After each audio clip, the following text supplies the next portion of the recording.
us the particular campaign that you were a leader on. How did it emerge as an issue, and how was your role in it, and what was the impact? So I'll ask Amy to start us off. Sure. Hi everyone. Is volume good? Yep. In the back? Okay. Well, yeah, so I'm so excited to be back here with Voice. As some of you know, I am a former organizer, like Jessica said, and pre-K access was always really personal to me. My mother grew up speaking Italian at home, and she entered first grade not speaking English well. And so she was labeled slow and not smart. And my mom wasn't ready for school, and it's heartbreaking for me to think about her as a child, and that there are thousands of children who enter school under those same labels. So back in February of 2014, I started as an organizer with Voice, and they had just come off this huge affordable housing fight in Prince William County, extremely successful, but the work had really thinned out the core teams. And people were tired. You know, when I came on, that was my first task, was to rebuild core teams.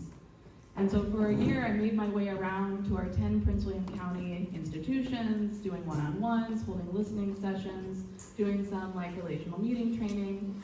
And in holding listening sessions, I met an interesting leader at St. Paul United Methodist Church, Clint Holt, who has since retired and moved out of the area, which is why he's not telling this story. And he was this fixture at their weekly food pantry and supper for the community. He recalled that, you know, they had long heard these stories from folks at their Thursday dinner in their food pantry about the lack of affordable daycare. And so when he saw an article in the Washington Post slamming Prince William County for only sending 4% of its eligible low-income children to preschool, you know, he was alarmed. And he brought it to the attention of the Prince William County Action Team. So we had just done trainings on how to do listening sessions, and so the core teams were kind of ready to go, and we started holding listening sessions. Some were held in our member congregations that drew the attention of teachers and retired teachers who were equally appalled. We went door knocking at apartment complexes near our congregations and held listening sessions with our neighbors. A woman that was across the street from St. Paul's in the transitional housing program was dismayed to learn that while her daughter qualified for Head Start, she would not have the opportunity to attend because there weren't enough pre-K seats. We also held listening sessions with other Voice institutions that we knew cared about this issue. And it's how we learned that there was really broad support. It wasn't just a low-income issue. We had a lot of middle-class parents and teachers who were concerned about this too. We did a variety of research actions to understand the politics and the county's take on the issue. We met with school board members, other elected officials, and the county Head Start director. For us, listening meant that we were developing new allies and surfacing new leaders inside and out of our institutions. And it's one of those allies that gave us our big break on how to turn the problem into an issue. We found out that the school board was going to vote down federal funding to expand preschool. That's right, so funds that wasn't coming out of their budget, and they were going to turn it down. So we saw our moment. We took 120 Voice leaders turned out to the school board meeting that normally saw a few dozen people. It was during an election year. All school board and board of county supervisor seats were up for re-election. In a county where local elections are determined by hundreds of votes. And there we were with our yellow Voice buttons. We had what I would call a pastor sandwich, where we started with Pastor Larry Craddock, and then we had a mom speak, a teacher speak, our transitional housing mom speak, and then we ended with Pastor Keith Savage, who many of you know. And I'll never forget this moment where he says, "And everyone who believes that all children deserve the right to start school ready to learn, stand with me now." And 120 of us stood up. And the school board was like,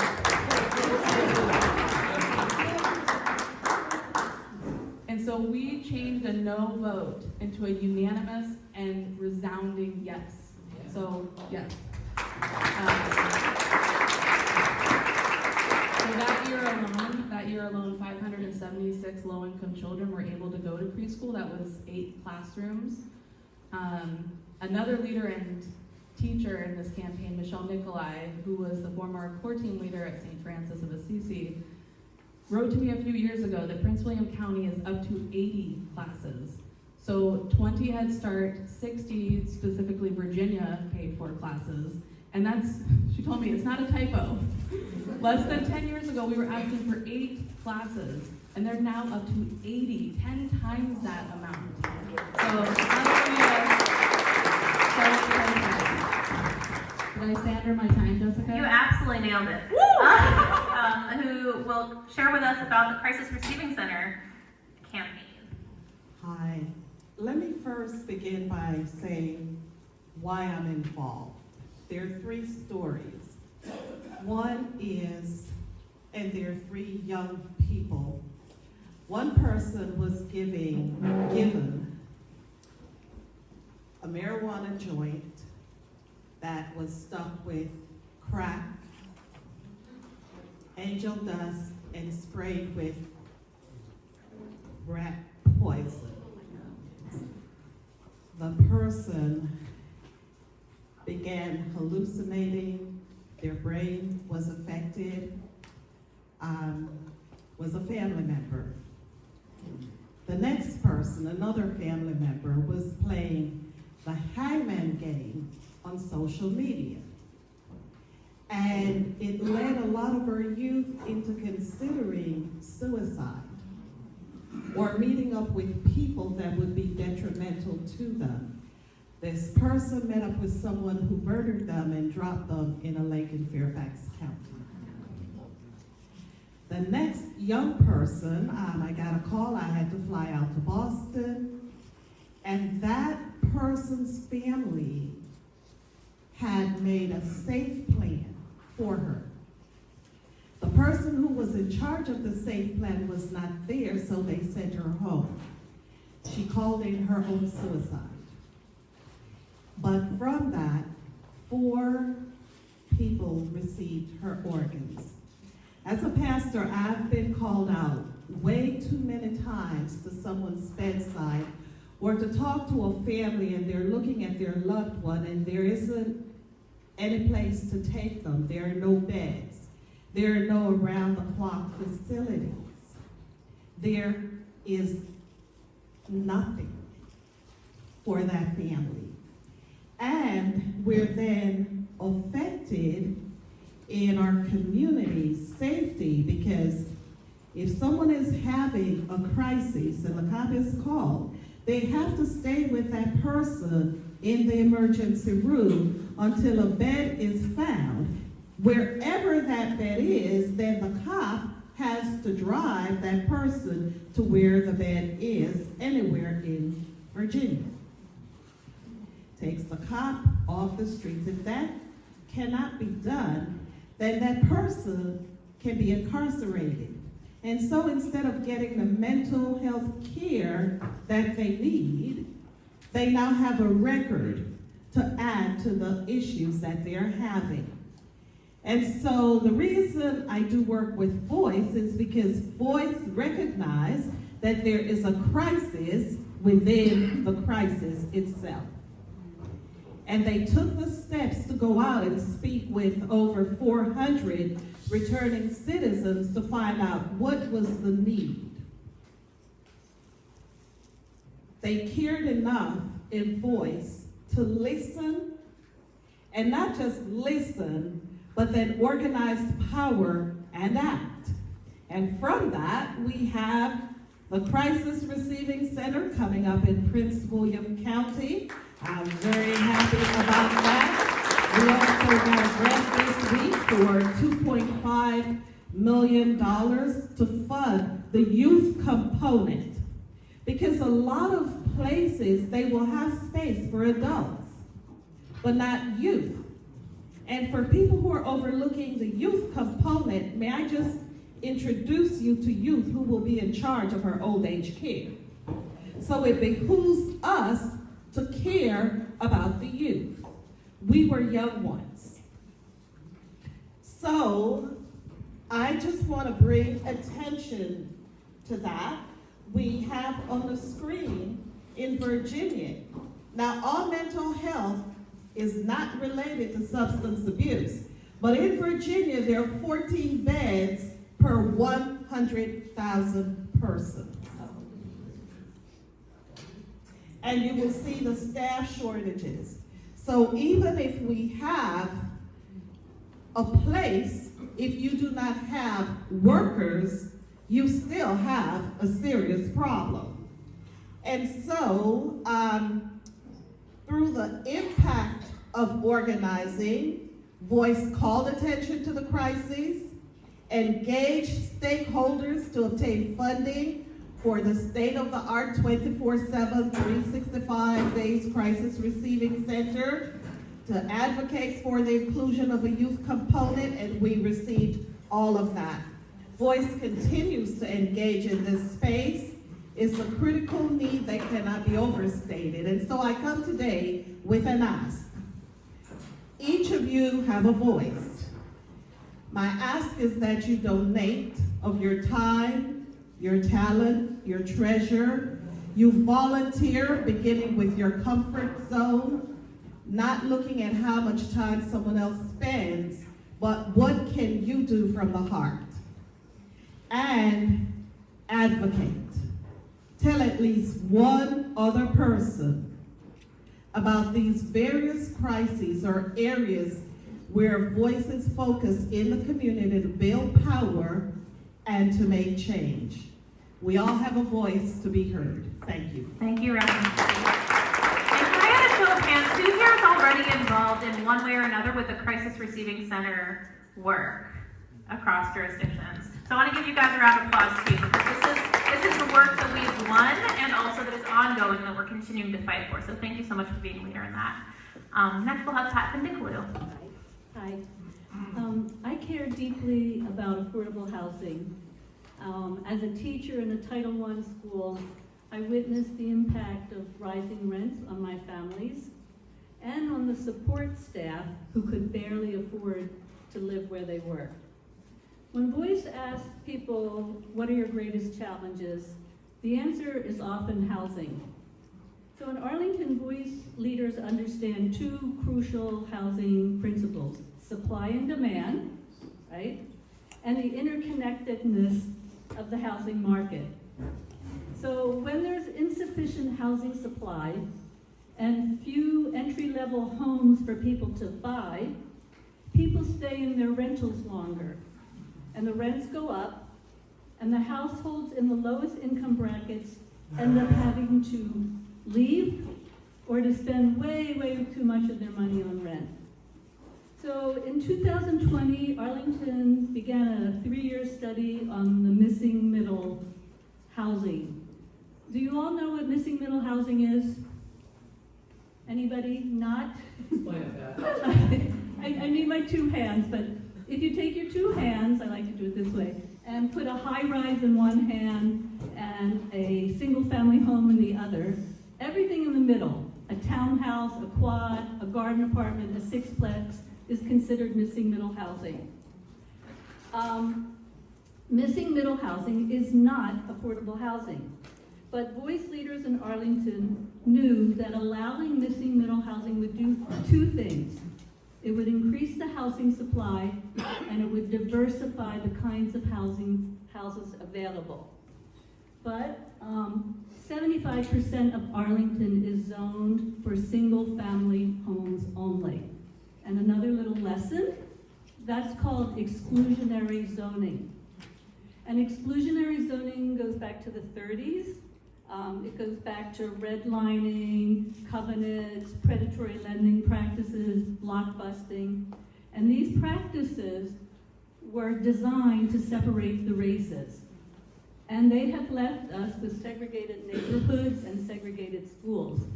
And they have hampered African American families from building up generational wealth. So exclusionary zoning should go, right? We got to get rid of it. But no, there was a huge pushback in the community from homeowners with power, money, privilege. And we experienced a lot of pushback in our own institutions, so the campaign was really, really hard. very unsettling to many of us, because many people want no change in my neighborhood. So after a heartfelt discernment process, Voice Arlington decided to work on this change.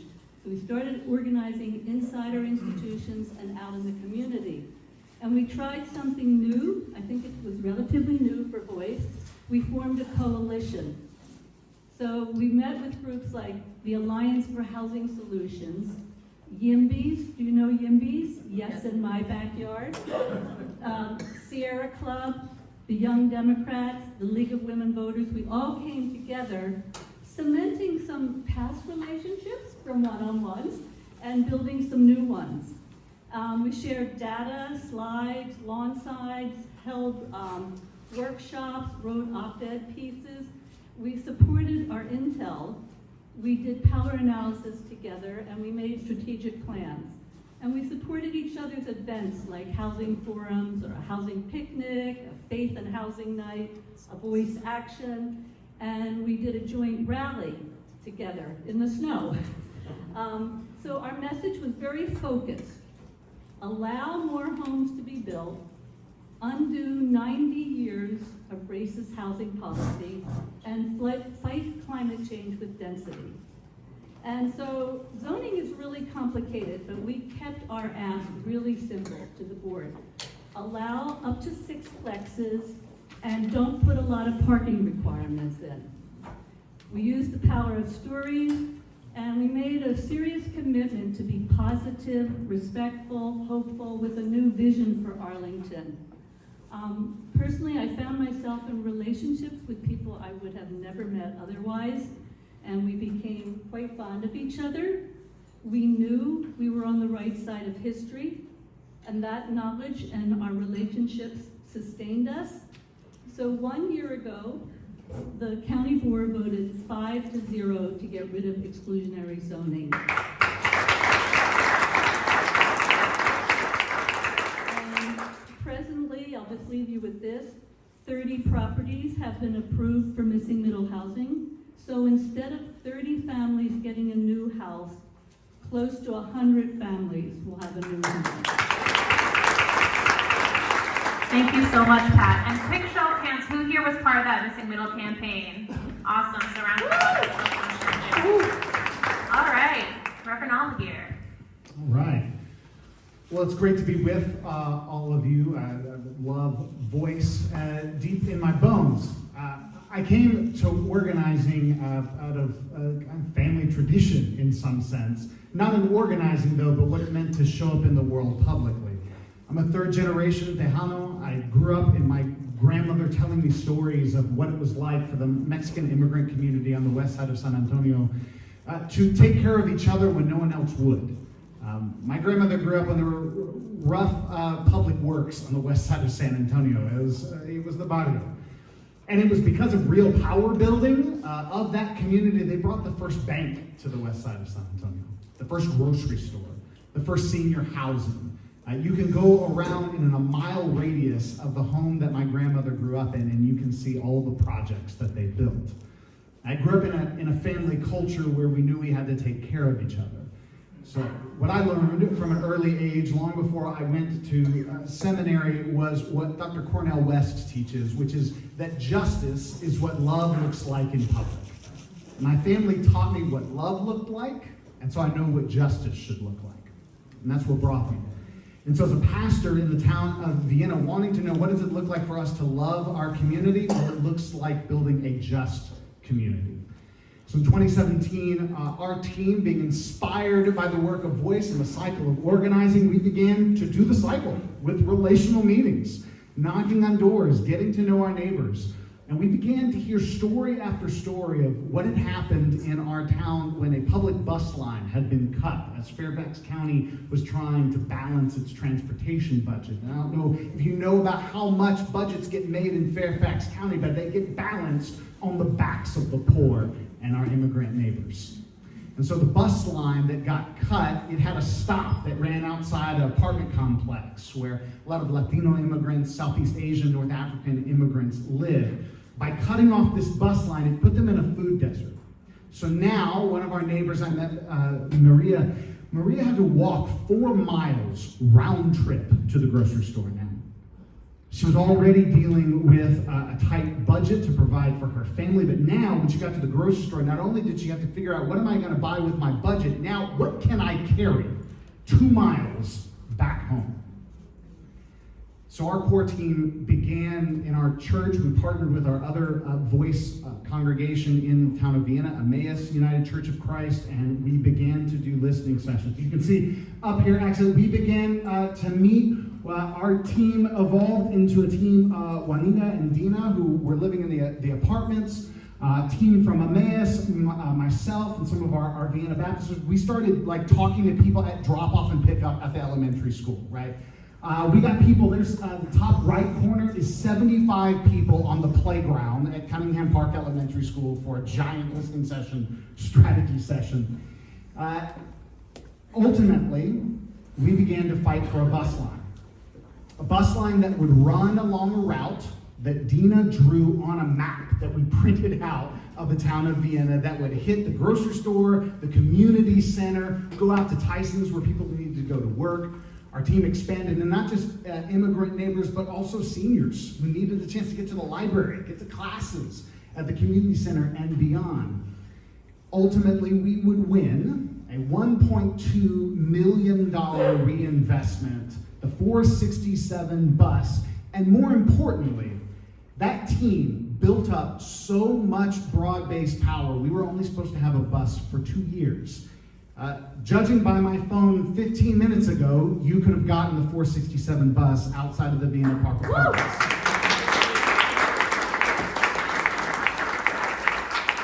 It is that commitment that not only built a powerful team, but it deepened our relationships, our appreciation in the neighborhood, but also the ways in which we could build a more just, a more equitable, I would argue, a more loving Fairfax County. And so I'm happy to share that story with you.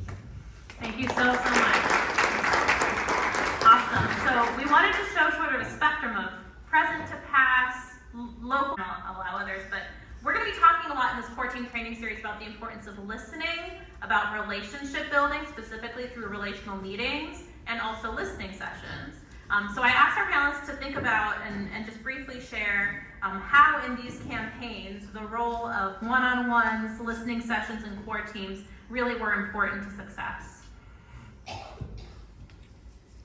Sure. I will say that, I shared that I started as an organizer in February of 2014, and I really floundered for a while because I wasn't sure what I was doing. Why am I meeting with all of these people? Why am I encouraging other people to do one-on-ones? Why are we listening? I super struggled, and it took like 9 months of just trusting the process, trusting that if we built enough relationships, if we built enough trust between us, that when the opportunity came, we would have the ability to act. So that's exactly what happened 9 months into this painstaking work of listening, building core teams, researching. And it wasn't always obvious what we were working towards. But then again, when we got our break, it's the reason why Clint Holt, the leader that I mentioned, was able to bring 34 people from his congregation. Previously, they would maybe have brought 1 or 2. You know what I mean? And so that was really, we had built so much, recognition and acknowledgement of the problem itself, of trusting one another, that when people were called to act, they did so. And then another leader from St. Francis told me that building a strong core team at her church meant that not only could they work on things with voice, but it actually helped them work on things in their own congregation and then take up causes that voice, wasn't going to tackle as an organization. Thanks so much, Amy. One of the things that's difficult to do is to speak one-on-one about mental health awareness. Okay, it is that topic that we shy away from, but if we really were to speak with each other one-on-one, that is when someone will let their guard down and let you know what they're going through or their family is going through. We also, at Voice, had to build relationships with the politicians, as well as the community, and bridge that gap. There's a lot of training that needs to be done, because what we think and what it really is can be two entirely different things. And so through identifying stakeholders, being willing to do the one-on-ones, the group sessions, show up for the trainings, and show up to board meetings is how we were able to move the needle. Thank you, Reverend Hoxie. And we don't have to get brass forever, but if you have a good story and want to share, that'd be great. I think just briefly, for Missing Middle campaign, we did some outreach into the Latino communities, and those were complicated because many immigrants have no idea what zoning is and what their self-interest in this would be. But I think as a result of those listening sessions, several people decided to speak up at board meetings. And in Arlington, the board sort of sits up straight when it's actually a stakeholder speaking and somebody from that community maybe speaking in their own language. So I just remember, do you remember Marjorie Jose? I can't remember his name, the first guy to speak among 200 speakers. When we went back to the county board members, they often brought up that fellow who was the first one. I think the practice of listening is so key, because we can often forget when you're in these offices and county board officials that we are the experts of our own lives. No one knows your community better than you do and the people that live in it. When we met with the director of transportation and his team, they had thick binders and analytics and formulas as to how you determine bus lines, and they couldn't figure out why the bus wasn't used as much until you sat and you asked Dina, well, it doesn't run to the right grocery store. It doesn't run at the right times when we get off of work, and that's why. Get to the right locations. And well, we've got to do the data and analytics. We'd have to know when the times ran. And Juanita said, oh, no, it's okay. And she dropped down this thick stack of 150 surveys she had done through door knocking, with a cover sheet that she made on top of it. And she said, nope, run the bus at these times that I have set at these bus stops that we have mapped for you, and you'll have all the ridership that you need. And sure enough, they hit metrics every single year. Awesome. That's so powerful. Yeah, thank you. The other piece that we're going to be talking about later on in our series is around power analysis, how in each of your different campaigns, there's sort of ongoing and changing power analysis. So I'm gonna challenge you to keep it as brief as possible because we're running a little behind, but if you have just a few words to say about the importance of power analysis and how that showed up in your campaign, I'd love to hear that. Yeah, just really quickly, as I mentioned, the year that we had our big action was a local election year. All seats were up for grabs. So already all of the politicians were thinking about how am I going to get reelected.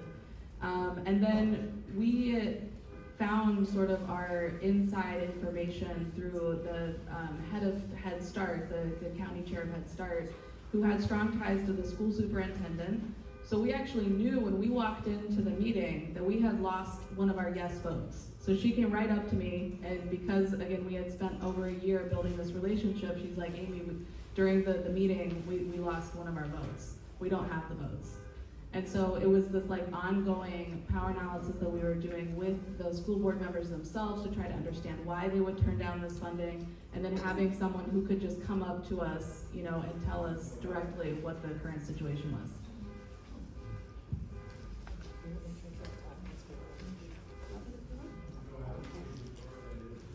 Any other? I would say a lesson I've learned, the longer you are in organizing, the more you realize that everyone is a decision maker until it's time to make a decision. And then they can't do it. And boy, we had that from the director of transportation, told us for a long time in our campaign, if we just could tell him when and where he could get the bus line until it came time to make the decision. And then we needed the board of supervisors to take a vote. And like Amy said, we realized, learned early that it was an election year. And there was a supervisor from Springfield who wanted to become the board chair. His name was Jeff McKay. He didn't have friends in North and Central Fairfax, and he was hoping that Voice could be access to that, and he wanted to make friends. And we had a campaign for him right there. And so, part of that in meeting, we met with individual supervisors in addition to Jeff McKay, but a group of supervisors championed that because of our broad power base and our core teams that moved them realizing if we didn't get the supervisors to vote on this, we didn't have the real decision makers. And so that's a lesson that we took away. Thank you so much for that. I think we have time for maybe one or two, depending on how long the answers are, questions from the audience. Are there any folks here that have a question for our panel? You are so awed by their work on these campaigns, there's no questions left.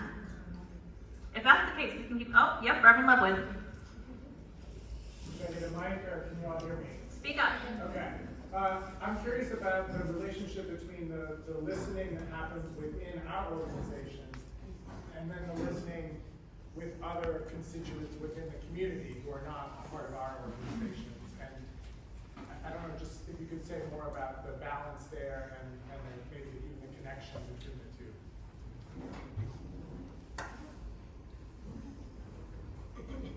And you want to speak to just, did you do listening both inside and outside, and how did those connect?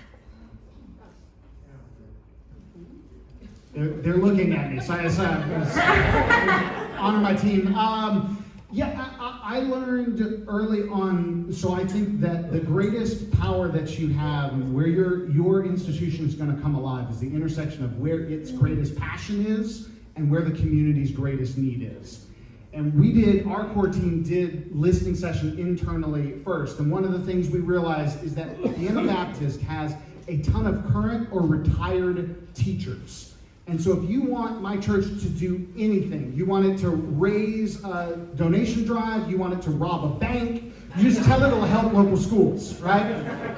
And so by finding our transportation campaign was helping our community, but it was intersecting with parents and local schools. And so I think that interplay between where are the issues that matter most to your folks, what is it that your community needs, that overlap is going to be a place where you're going to find a lot of energy and leadership. Awesome. Thank you so much. I think I'm going to leave it at that so that we can keep going the rest of our day. Can I get everyone to give our panel a big, big hand of applause? Thank you for sharing your stories with us. Are you all willing to talk to folks later on if they want to reach out for one-on-ones or hear more about the campaigns? Yes, awesome, thank you. And I know some of you have to run out, so feel free to grab food on the way. I'm gonna ask everyone here a quick question.